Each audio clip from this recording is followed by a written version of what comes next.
This one's wife, he is a threat. As I mentioned earlier, the imminent publication of Bell Endgame means that excerpts and commentary about this dire publication will be spattered all across the newspapers like so much manure being spread about the parish. And this time it's the Times' turn, with an article by Valentine Lowe that tells us there is no going back for Harry and William, Omid Scobie says. The rift between the Duke of Sussex and his brother, the Prince of Wales, is so bad that there is no going back, according to the author of a new book about the royal family. Well, the reason that rift is so bad is as a consequence of the behaviour of Harry and this one's wife. The lies and revisions of history that they've told in relation to the wider royal family and also Prince William and his wife justifiably mean that as a normal, Prince William is just not going to put up with this shit any longer. He, of course, recognised that this one's wife was a problem at an early juncture and advised his brother to take things slower, that he was rushing into matters. William at that time didn't realise that his brother was being ensnared by a narcissist. He knows that now, but he didn't at that time. But what he did recognise that there was something rotten in the state of Ginger Bollocks and his union with her. And therefore, he offered caution.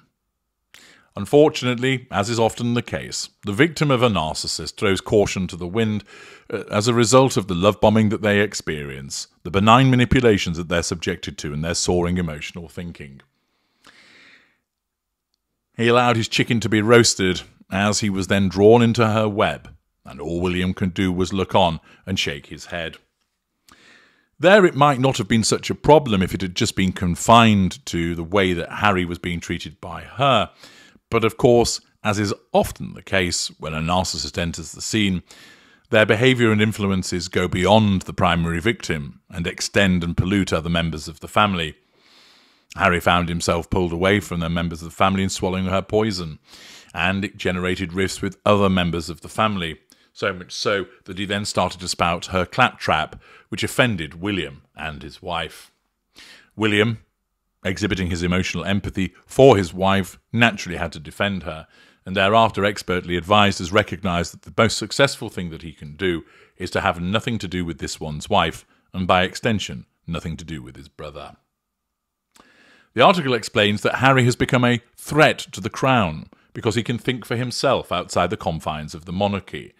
This, of course, is undoubtedly the kind of psychobabble that has been pumped out by this one's wife as she said, "Harry, you can think for yourself outside the confines of the monarchy." Oh, yeah, absolutely right. I'm thinking light blue for the sky with this crayon. Yeah, see what you can do. You're so clever. And thus she's pumped into his brain the idea that he's the one that is actually special, that he can think outside of the hive mind of the royal family, when he doesn't realise that his mind is effectively controlled by his handler. Bell Endgame, the Times reports, is the new book by the improbably named plastic-faced Lieutenant Omid Scobie, who, with Caroline Durant, who has never been seen again, such was her level of embarrassment and shame, wrote Finding Freedom, about Harry and this wife's departure from the royal family, all based upon the diaries that this one's wife supplied to Omid Scobie.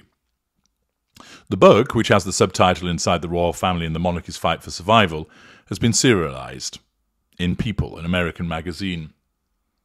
While nearly a year has passed since the publication of Harry's memoir Spare, which recounted his feelings of alienation from the rest of his family, absolutely nothing has changed, according to Scobie.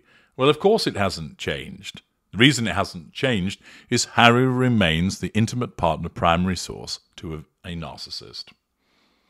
I saw Harry's release of Spare as his last attempt at telling his family how he's felt for years, Scobie said, because clearly there's never been an open enough forum to have these conversations or share these feelings.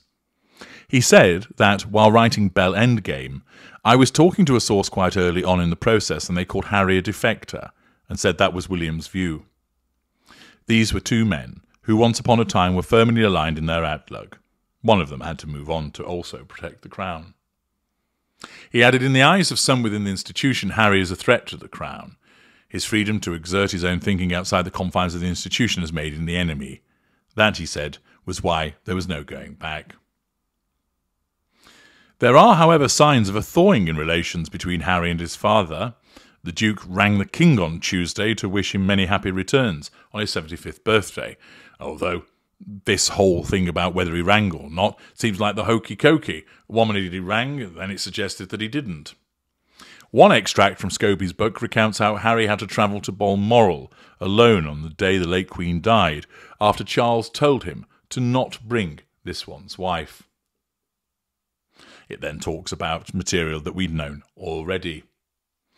It talks about how Harry was crushed as a consequence of this. You see that the excerpts are going to end up in the press all over. And this, of course, entirely suits this one's wife. This is another publication that's being used to tell her story, although it's presented as that of Harry. She lurks in the background, making these points, feeding the information to Omid Scobie, and I have little doubt that as more serialization occurs, we will hear more from the voice of the spider. The idea that Harry is a threat to the crown is a ridiculous one. He is the spare and is now way down the line of succession. The crown has been doing perfectly well without Harry and this one's wife, as has been demonstrated since the coronation. And yet, this one's wife, driven by her narcissism, needs to ensure that they remain relevant and important, and commensurate with her idea of grandiosity, that somehow Harry can be a threat to the crown because he's able to think outside of its confines. This is the kind of nonsense that this one's wife believes. She thinks that she, similarly, is a threat, that she could bring down the institution that is the royal family because she's so powerful. Yet she singularly failed because she ran away. Let's get some reaction to this excerpt that has been provided in the Times from some of their readers. Do they accord with the views that have been put forward by the improbably named plastic-faced Lieutenant Omid Scobie, or do they have a different view? Malcolm Morrison writes, "Well, boo-hoo, Mr. Scobie. A threat to the crown, only in Harry's mind. He's too irrelevant at this point to be a threat to anyone." Jonathan Stone, "This guy is a parasite and is doing Harry no favours." S. Duggins, "Harry was crushed, a friend of the Duke said. His relationship with the Queen was everything to him. If my grandmother was that age, I would most certainly have spent a lot more time with her, something Harry never did. Cry me a river, Scobie." S. Helens, "Clearly his relationship with our Queen was not special, because if it was, he would not have been so unkind to her in her final years." Philip Rolland, "Think for himself." Not sure about that. Private school, the military, the monarchy, and now this one's wife. Not sure where ever needing to think for himself has been required. Joe Rogers adds, "Think and Prince Harry don't really belong in the same sentence." L. House, "Who is this joker who writes silly gossipy books on the royal family? Where is he getting his information from?" So the spare is a threat to the monarchy because Harry can think for himself now he's outside the royal family. Love it. J. Wilton, "Omid Scobie has no idea whatsoever of half of the story he is pretending to tell. He doesn't have any sources inside the palace, and his speculations are worthless." Rocchianti, "Harry who?" A. Stevens responds, "Mr. Markle." V. Tucker adds, "Ginger, mate of Windsor." B. Groom, "Harry must indeed be as thick as well, as we all surmise. If he couldn't work out that the Queen was dying, it was obvious to the rest of us." S. Duggins responds he wanted it in writing so that he could sell it to either Netflix or CBS. Claudia Lemire, "The last kind thing the late Queen did for Harry was to die before the release of his book and the Netflix show. If she had been alive and in her fragile state, it would have killed her, and for that Harry should thank his lucky stars." Of course there is no way back between Prince William and Harry. Harry doesn't seem to understand what he has done. He broke their trust, and once broken, it's very difficult to gain it back. And this fellow Scobie is living in a parallel universe if he thinks Harry is a threat to the crown. The book might sell well, but is nothing more than lazy spin. Nora Ward. The Queen was everything to them. They caused her nothing but misery and worry in the last years of her life. S. Smith. This one's wife sensed that she wasn't wanted at the dying Queen's bedside. How very astute of her. I do wonder, however, if she had any idea why that was the case. Angela Barrett. If his relationship with the late Queen was so important to him, why did he go out of his way to cause her distress in her final days? That image just doesn't gel, Mr. Scobie. Well, already, plenty of comments which simply do not accept the propaganda that is being pumped out by Omid Scobie. And although this will have been endorsed and supported by this one's wife, once again she's scoring plenty of own goals, resulting in those collateral consequences of threats to her control. I'm H.G. Tudor. Thank you for listening.